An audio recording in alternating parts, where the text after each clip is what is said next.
apalah bila pun orang nak bahas Quran turun, ada perkara yang lebih penting daripada itu. Apa peranan Quran dengan kita? Sebahagian orang macam-macam lah. Alhamdulillah, orang Islam ni hormat Quran. Tapi ada orang hormat Quran dengan cara ambil Quran tak kat dinding ya. Dia pun sendiri kata, kalau kita tanya apa maksud ayat Quran kat dinding tu, tak tahu. Ustaz tu kata gantung ni bagus, dia gantung. Ada orang baca Quran hanya untuk berlagu ya. Dia buat macam-macam lagu, sehingga kadang-kadang kita tengok cara dia berlagu, kita lihat kesombongan dia ketika dia melagukan Quran. Style tidak dibaca dalam keadaan yang tawadhu, dibaca dengan gayanya, dilakukan kemegahan dalam bacaan. Itu mengingatkan kita kepada apa yang disebut oleh Abdullah ibn Mas'ud. Abdullah bin Mas'ud kata, "Kaifa antum idza labisatkum fitnah?" Dan riwayat Al-Imam Ad-Darimi, diriwayat juga oleh Al-Hakim dan Al-Mustadrak. Al-Zahabi menyatakan riwayat ini sahih, memenuhi syarat Al-Bukhari dan Muslim. "Kaifa antum idza labisatkum fitnah yahrumu fiha al-kabir wa yarbu fiha as-saghir wattakhadhaha an-nasu 'adat sunnatan fa idza ghayyirat qalu ghayyiratis sunnah." Abdullah bin Mas'ud kata, apa akan berlaku pada kamu nanti apabila kamu akan diselubungi oleh fitnah? Ketika itu orang-orang tua telah pun tua dalam keadaan fitnah. Anak-anak muda ini membesar dalam keadaan fitnah. Dan fitnah, perkara yang salah itu dianggap oleh manusia sebagai sunnah. Sehingga apabila kita ubah benda yang salah, orang boleh kata kat kita telah diubah sunnah Nabi, padahal itu bukan sunnah. Orang kata itu sunnah, sedangkan ia bukan sunnah.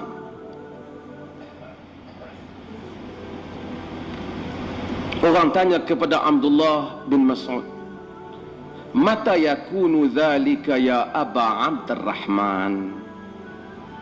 Bilakah akan berlaku sampai macam tu wahai Aba Abdurrahman? Bila akan berlaku sampai macam tu sekali keadaannya? Sebahagian para ulama menyebut, walaupun perkataan ini daripada Abdullah bin Mas'ud, tetapi gaya ayat ini merujuk kepada dia mengambil daripada sumbernya daripada Nabi SAW. Kata Abdullah bin Mas'ud, bila benda ni berlaku?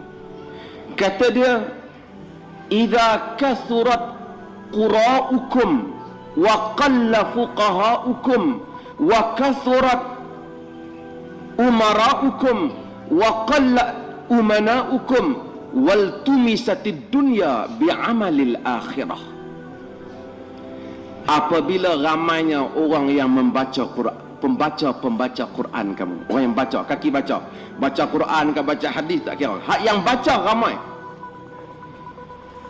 terutama Quran, lagunya, macam-macam qiraatnya, macam-macam gaya turun rendahnya, ramai pembaca kamu. Wa qalla fuqaha'ukum, kurang, tapi ramai saja baca Quran, tapi kurang orang yang pandai faqih tentang agama. Dia boleh baca aja. Sebab tu saya kadang-kadang saya kritik juga, mengeluarkan banyak ma'had tahfiz bagus, tapi kalau sekadar boleh baca tanpa faham, kita menuju ke riwayat ini. Ramai yang boleh membaca tapi tak faham, kurang fuqaha kamu. Dan akan ramai umara kamu, pemimpin kamu, orang yang nak jadi orang politik ramai, Wa qalla umanaukum, tapi sikit pula orang yang amanah di kalangan kamu. Wal tumisatid dunya bil amalil akhirah, manusia cari dunia dengan menggunakan amalan akhirat. Amalan akhirat tapi boleh dapat dunia.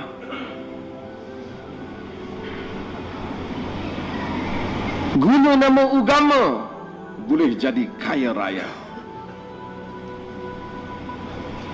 Maka agama dibentuk menurut kehendaknya, bukan kehendak Allah dan Rasulnya.